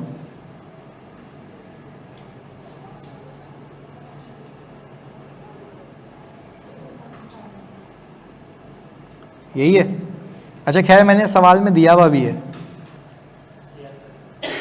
इस सवाल में मैंने दिया हुआ भी है, पर एग्जामिनर नहीं देगा, आपको बैलेंसिंग फिगर निकालनी होगी। चलें जी, एक और अकाउंट बनेगा, कौन सा? इंटरेस्ट पेएबल का। ट्रेड पेएबल का क्यों नहीं बनेगा? ऑपरेशंस का पार्ट है, वो वहाँ पे नेट होके कैश में कन्वर्ट करेगा उसको, दैट्स इट। तो हमने कहा कि भाई ओपनिंग इसका आ रहा है 98, बल्कि नहीं 25680, और क्लोजिंग आ रहा है 4280। इंटरेस्ट एक्सपेंस की वजह से ये इंक्रीज होगा, ये आ गया भाई 8600, और कैश पेड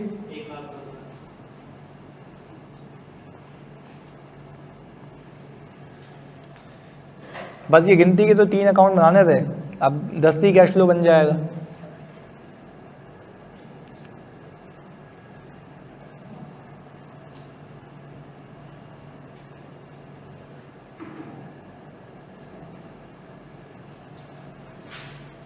हाँ जी, अब देख लो इस पूरे सवाल में कितने अकाउंट्स बनने थे? सिर्फ 3, और तीनों की लॉजिक तुम्हें पता है, पीपी के addition, disposal, depreciation, interest income का और एक्सपेंस का अक्रूवल, और उसकी पेमेंट और रिसीट।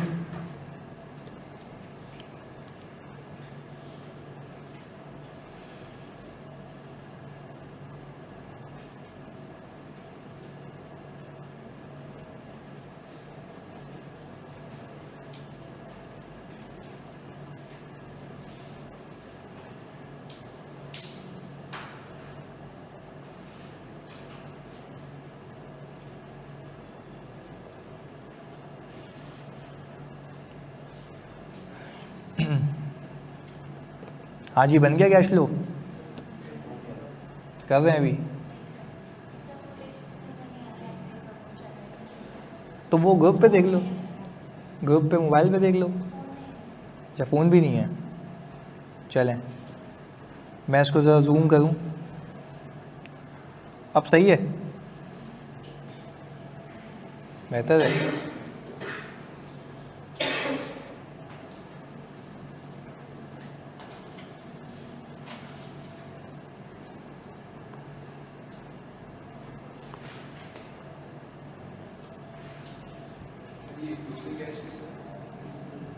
टोटल क्लोजिंग कैश है 2417480, यही है। हाँ जी ऑनलाइन वाले हो गया सवाल, जल्दी बताओ।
हाँ जी अब बना लेते हैं कैश फ्लो भाई, सही है।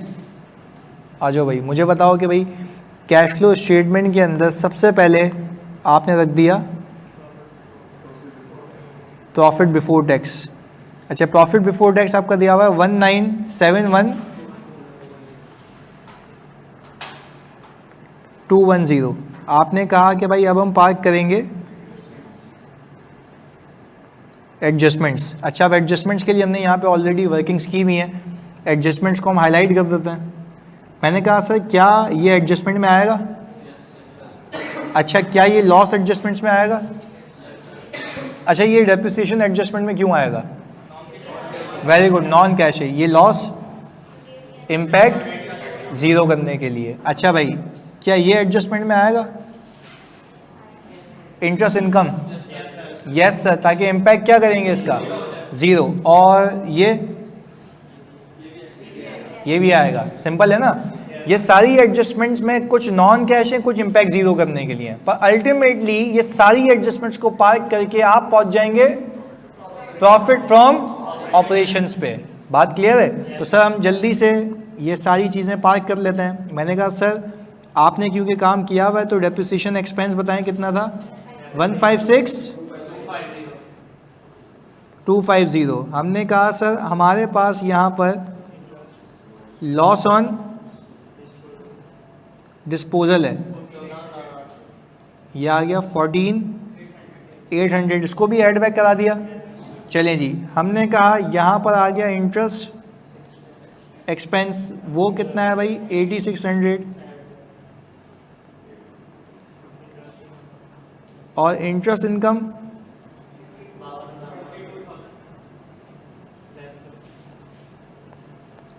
अच्छा भाई ये सब कराने के बाद आप अल्टीमेटली पहुंच गए। अच्छा अब आपने टेक्निकली करना क्या है? इस प्रॉफिट फ्रॉम ऑपरेशंस के कुछ चीज़ें यूज़ करके इसी को कैश में बदलना है, और इसके लिए जो चीज़ें यूज़ करनी है वो इसी से पर्टेनिंग होनी चाहिए ना। तो क्या मैं आपसे पूछता हूँ रिसीवेबल्स ऑपरेशन से पर्टेनिंग करता है? यस। COGS, और COGS को दो अकाउंट सेट कर रहे होते हैं, पेएबल और इन्वेंट्री। तो मैं यही तो कह रहा हूँ इन तीनों अकाउंट को बस यूज़ करोगे ना, बाकी किसी को यूज़ करने की नीड नहीं है, क्योंकि वो ऑपरेशन से पर्टेन नहीं करता। तो अब हमने यहाँ पर एक हेडिंग डालनी है, वर्किंग कैपिटल चेंजेस की। अच्छा वर्किंग कैपिटल चेंजेस के अंदर आपने अब एक एक करके ये देखना है, आपके रिसीवेबल्स इंक्रीज हो रहे हैं, तो आपने कहा भाई इंक्रीज इन रिसीवेबल, लेस करेंगे कितने से भाई? 443, ये लेस हो गया 003, ओके 440। अच्छा भाई अब हम देखें इन्वेंट्री, इन्वेंट्री इंक्रीज हो रही है, व्हाट डज इट इंडिकेट? ज़्यादा परचेज किए, यूज़ किए, वेरी गुड। तो हमने कहा कि भाई इसमें आ गया इंक्रीज इन इन्वेंट्री। अच्छा, इंक्रीज इन इन्वेंट्री कितने से आ रही है? यानी इतने का मजीद आउटफ्लो हो गया होगा, बट आपने इसको यूज नहीं किया। Very good. अब हमने कहा कि भाई दिल चाह रहा है कि इंटरेस्ट पेबल ले लेते हैं यहाँ पे। नहीं सर, आपका दिल कुछ भी चाहे, ये प्रॉफिट फ्रॉम ऑपरेशंस का पार्ट नहीं है, ये अलग से डील होता है, अलग से ही किया है। सही है जी। अब हमने कहा ट्रेड पेबल इंक्रीज हो रहे हैं, कितने से? बस 20 से। लेस करें ऐड? लॉजिक क्या ऐड करने की? हमने जो माल यूज किया उसके अगेंस्ट में इतना पे नहीं किया, तो हमने ये पैसे होल्ड कर लिए अपने पास। तो हमने ये कहा कि भाई ये आ गया इंक्रीज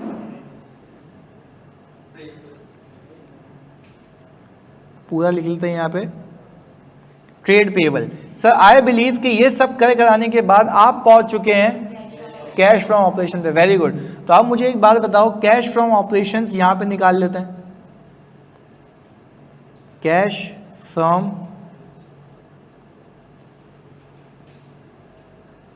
हाँ जी, कैश फ्रॉम ऑपरेशंस कितना है? 185,250। वापस से 5 है। 185, ओके 1520। हमने कहा 1520। खैर ये आ गया कैश फ्रॉम ऑपरेशंस।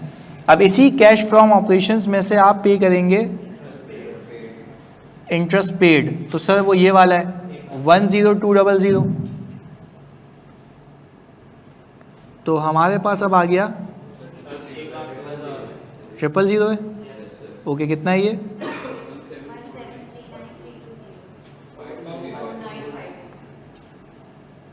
एक बता दो, 17520। ओके जी, इसको हम कहेंगे net cash from operations. Clear है? अच्छा भाई, नेट कैश फ्रॉम ऑपरेशंस के बाद कौन सी एक्टिविटी? Investing activity. अच्छा भाई, हमने कहा अब आ गए हम इन्वेस्टिंग एक्टिविटीज़ के ऊपर। अच्छा, इन्वेस्टिंग एक्टिविटी के अंदर आपने किया परचेज ऑफ पीपी, 275 का आउटफ्लो है। अच्छा भाई, डिस्पोजल 135,200 और इंटरेस्ट कितना है जी? जी क्लियर है? कोई सवाल है? यह आ गया 62,500। अच्छा, सिर्फ इन्वेस्टिंग एक्टिविटी का टोटल बताओ। नेगेटिव है 77,500, 300 है। यह आ गया सर 77,300। अच्छा, अभी हम इन फिगर्स को देखें तो अपेरेंटली आपको दिखेगा कि भाई मेरे ऑपरेशन से जो पैसा आया 174,9520, जिसमें से मैंने इन्वेस्टिंग एक्टिविटी पे लगा दिया 77,300। तो नेट कैश इनफ्लो कितना है? 167,220। यह आ गया 220। हमने कहा ये नेट कैश इनफ्लो।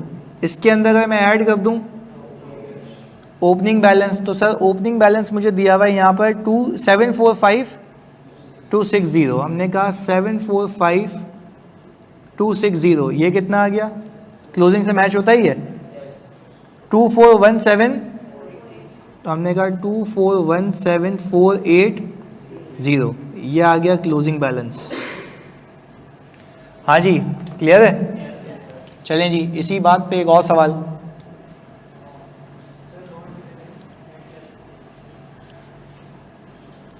ये आ गया नेट कैश इनफ्लो 745,260।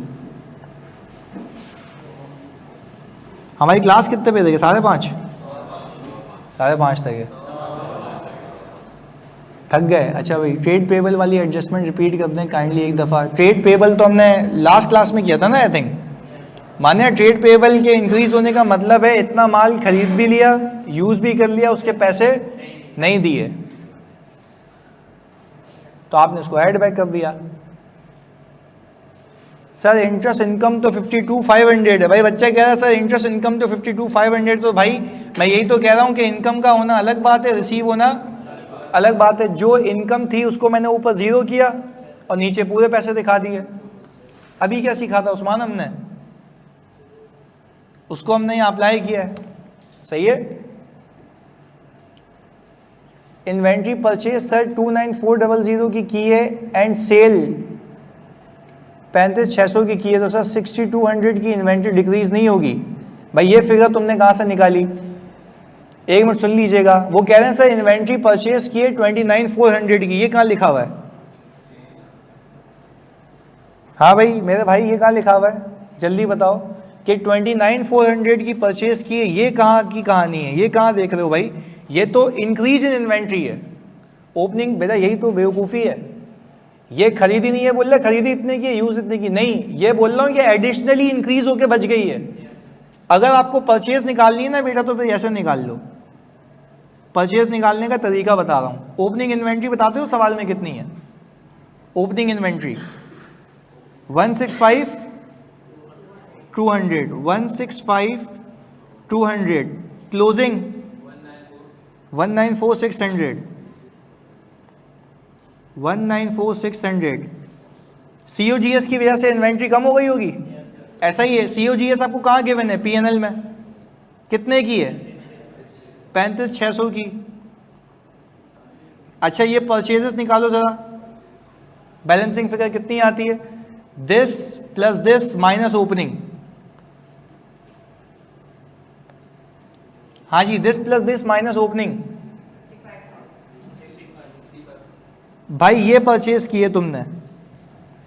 ये सवाल जब मैंने खुद बैठ के बनाया तो मुझे इसकी एक एक चीज पता है कि कौन सी चीज कहां से निकल रही है। अब जरा कैलकुलेटर उठाओ जल्दी, इस 65,000 रुपये में से जरा इसको माइनस करो, 35,600 को, यही इंक्रीज है। तो ये ओपनिंग क्लोजिंग से यही निकालते हैं ना, तो लंबी करने की नीड नहीं है।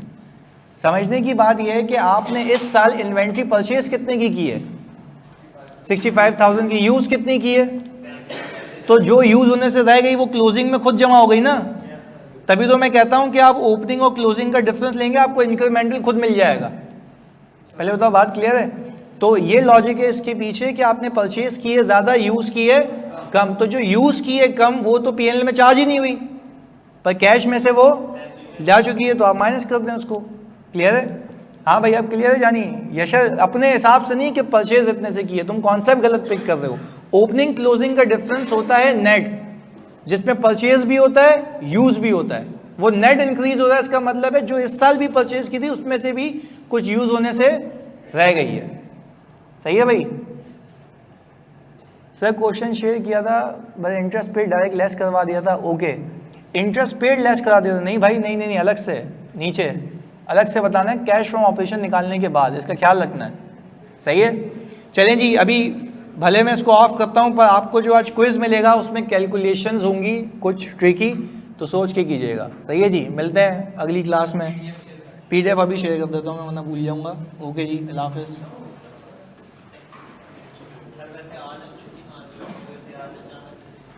यार मज़ा नहीं आता ज़िंदगी में मेरे को, एक दिन छुट्टी हो गई थी ना, इसलिए आज लगा दी।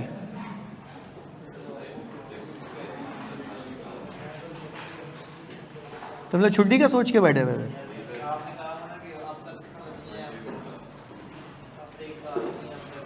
बस कल ऑफ है ना, मंडे ट्यूसडे इंशाल्लाह। यार आ जाएगी, असल में रबीउल अव्वल आ गया तो वो मेरे को डूबी करा रहा कि बोले एक दिन छुट्टी थी, मशीन रुक गई थी 12 रबीउल अव्वल पे उसकी।